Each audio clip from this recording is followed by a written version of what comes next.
Business, 15h, 18h, Intégral Bourse, l'émission 100% Bourse. Grégoire Favet. Et Jean-François Bec est avec nous comme chaque lundi après-midi, directeur général de Morningstar en France. Bonjour Jean-François. Oui, bonjour. Bon, intéressant cette séance. On avait le risque ukrainien là ce matin qui était revenu sur le devant de la scène. Et puis les éléments statistiques sur la force de l'économie américaine qui viennent remettre les compteurs à zéro. En fait, on avait une semaine assez difficile, un petit peu à la lueur de ce qu'on a connu la semaine dernière. Des prises de bénéfices, des résultats d'entreprise, l'Ukraine en plus ce week-end qui vient rajouter un peu d'huile sur le feu. Je pense qu'il faut revenir un petit peu au scénario central puisque l'Ukraine, on le voit bien, c'est un risque géostratégique qui est toujours assez difficile à pricer. L'élément qu'on avait évoqué ensemble, c'est de voir que plus les bonnes nouvelles arrivent sur l'économie américaine, plus en fait les marchés anticipent une fin de soutien de la Banque centrale et les différents leviers en fait activés ces dernières années par les États-Unis, et donc plus ça a tendance à mettre une pression, une prise de bénéfices sur les valeurs américaines.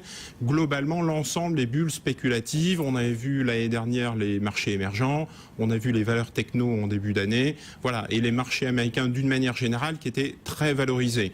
Autant en fait les leviers sont un petit peu moins macro, ils sont derrière nous. Donc la politique monétaire, la baisse des taux de la Fed, c'est un petit peu derrière nous. Le quantitative easing, on parle d'un arrêt du quantitative easing, donc la politique obligataire de pouvoir acheter des taux longs, c'est plutôt derrière nous.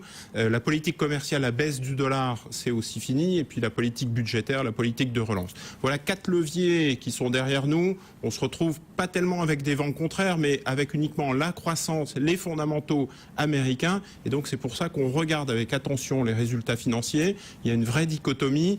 JP Morgan la semaine dernière qui déçoit, qui baisse. Ouais. Wells Fargo qui a plutôt tendance à surprendre en bien, qui monte. Voilà un petit peu ce qu'on va avoir en fait sur le marché américain. Fonctionnement plus normal, plus naturel du marché là. Exactement, donc fonctionnement américain où c'est plutôt les résultats des entreprises. À partir du moment où les valorisations sont de l'ordre de 19 sur le Nasdaq, sur les niveaux historiques, et que la hausse est très importante, vous vous rendez compte qu'en termes de valorisation, les investisseurs vont devoir regarder si les entreprises sont au rendez-vous ou pas, et quand elles ne sont pas au rendez-vous, ça va décrocher sévère. Par contre, bien évidemment, il y a des entreprises, le jargon dit c'est quand la mer se retire qu'on voit ceux qui ont un maillot de bain. C'est un petit peu la même chose. C'est quand les liquidités se retirent qu'on voit les entreprises qui ont des fondamentaux solides et les bulles, la différence avec les bulles spéculatives. Donc un marché américain qui se normalise. On voit d'ailleurs les actions qui vont rebondir, les taux à 10 ans qui progressent après les bonnes statistiques qui confirment la solidité de la croissance aux États-Unis. En Europe, on est encore dans une logique différente. On a eu les propos de Mario Draghi ce week-end qui continue d'entretenir cet espoir d'une intervention de la Banque Centrale Européenne, là où la Fed, elle, vous nous le dites, est en train de retirer au fur et à mesure ses leviers. Exactement, on voit bien, c'est un cycle qui est complètement différent pour 3 raisons majeures, des raisons techniques.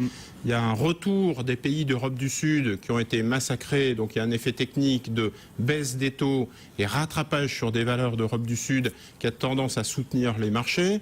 Il y a aussi un soutien macroéconomique où tout le monde attend la BCE et le quantitative easing de la BCE, puisque la BCE, c'est quand même l'une des seules grandes banques centrales qui ne soit pas intervenue aujourd'hui sur justement cette forme de quantitative easing, la titrisation, comment d'un moyen ou un autre pouvoir redynamiser en fait le crédit aux entreprises et réinjecter en fait de l'huile dans le moteur. Le crédit, c'est vraiment le sang du corps, le sang de l'économie de marché.